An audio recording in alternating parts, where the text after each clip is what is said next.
कर्मचाऱ्यांसाठी मोठी खुशखबर समोर येत आहे.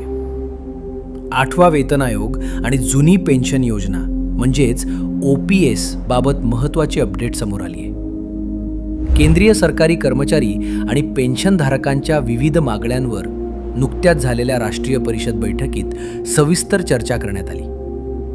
कॅबिनेट सचिव TV सोमनाथन यांच्या अध्यक्षतेखाली ही बैठक पार पडली.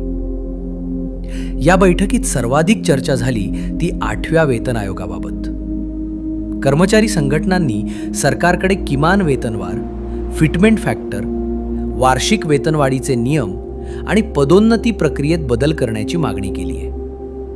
यासोबतच जुनी पेन्शन योजना पुन्हा लागू करण्याची मागणीही जोरात करण्यात आली.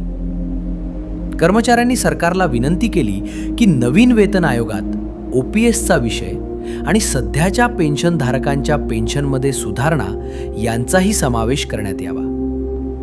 तसेच पदोन्नतीनंतर वेतनवाढीसाठी असलेला 6 महिन्यांचा नियम बदलून 180 दिवसांचा निकष लागू करण्याची मागणी करण्यात आली आहे.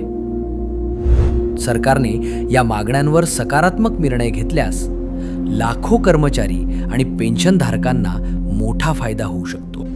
तर मित्रांनो, कशी वाटली ही कामाची आणि महत्त्वाची बातमी? जर बातमी कामाची आणि महत्त्वाची वाटली असेल, त्या व्हिडिओला लाईक करून आपल्या मित्रपरिवारासोबत नक्की शेअर करा. तसेच जर तुम्ही आपल्या चॅनलवर नवीन असाल तर चॅनलला सबस्क्राईब करून बाजूला दिलेल्या बेल आयकॉनला नक्की क्लिक करा. व्हिडिओ बघितल्याबद्दल खूप खूप धन्यवाद.